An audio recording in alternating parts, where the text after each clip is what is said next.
President Trump detailed the latest chapter of his trade war with China in a series of tweets Thursday.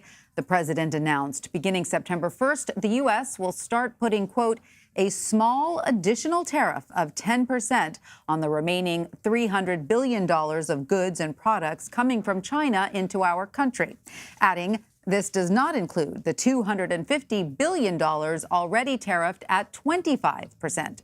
Stocks fell following the announcement, with the Dow Jones Industrial Average dropping about 300 points and reversing early morning gains in the wake of the Federal Reserve's cut to interest rates on Wednesday.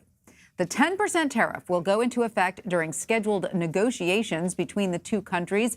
Mr. Trump accused China's President Xi Jinping of not following through on past promises, but described the current dialogue between the world's two largest economies as positive. But President Trump struck a different tone when he addressed reporters from the South Lawn. For many years, China has been taking money out by the hundreds of billions of dollars a year. We have rebuilt China. So now it's time that we change things around. If they don't want to trade with us anymore, that would be fine with me. Would save a lot of money. Alex Lawson is a senior reporter on international trade for Law 360, and he joins me now. Alex, we really appreciate you being with us. Thanks for coming. So for the past couple of months, we've had a little bit of a détente in this trade war with China. Why the ramping up now? Well, this stuff has tended to go in a bit of cycles, right? So they spent all of last year imposing tariffs. The U.S. and China did sort of back and forth. At the end of the year, they agreed, we're going to hold off on new tariffs. We're going to go to the negotiating table. That held for a few months until about May, when, as we hinted at already, the president said that China had been retreating from promises it made. He starts to ramp up again. They make peace again. And now we are at this point where, okay, we are diverting from the plan where the general rule has been we're not doing tariffs while we negotiate. We're going to hold off sort of in good faith. Now there has been a change where it's like we are going to impose these tariffs while we negotiate to sort of impose maximum pressure. Does that signal that the negotiations have fallen apart?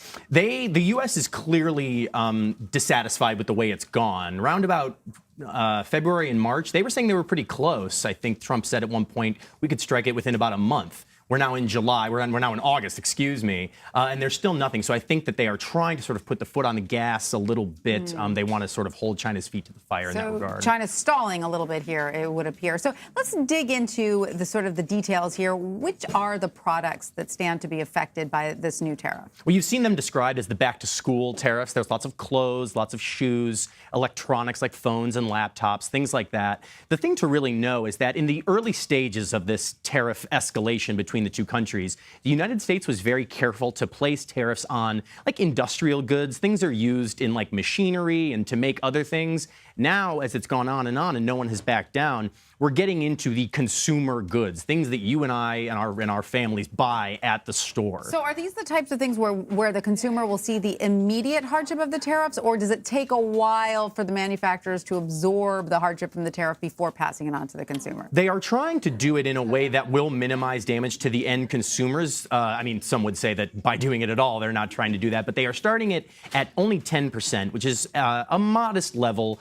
The other tariffs are set at 25%, so they're clearly trying to take the sting out for as long as possible by starting at this low level and reserving their right to move it up at a later time. I read that the iPhone is one of the products that may be impacted. Yes. Has Apple released any sort of statement into whether they're going to pass this on to the consumer? I've not seen anything from Apple specifically, though. It is worth knowing that there is a program in place for importers to avoid these tariffs. However, Trump has specifically singled out Apple as saying that is not that they will not be eligible for that program. So I can't imagine they're too pleased with that kind of tariff escalation. So it's been an interesting ride with the stock market this week. On Wednesday, stocks went up after the Fed made its announcement. Now the stocks went down after the president made his tariff announcement. Where do you see this all shaking out? Very difficult to say at this point. I mean, Trump is clearly trying to strike something resembling a deal with China, or it's possible he wants to just sort of ride out his sort of tough line through the election cycle. They think they can wait China out. So you can read it as saying, like, we're trying to get a deal immediately, or digging in for the long haul to say, our economy is good. Our economy is strong. We just cut the Fed rates. I can afford to play this game with you, and maybe we'll play it out for the long haul. So even though tariffs are not popular with voters, according to polls, does the president believe that he's playing a long game that will eventually be popular with voters? I can only speculate as to what is actually going on in terms of strategy over there, but I think that, you know, by their political calculus, I think that they can sort of truthfully say, we're getting tough on China, who's been ripping us off for years. And there are serious sort of economic issues going on between the U.S. and China with the theft of intellectual property, human rights violations, things like that. I think that he is sort of counting on being able to say that and kind of hope that the sting of the tariffs can hold off long enough until something can materialize. And so what kind of response has there been from China so far? Are we likely to see any kind of comprehensive trade deal come out of this?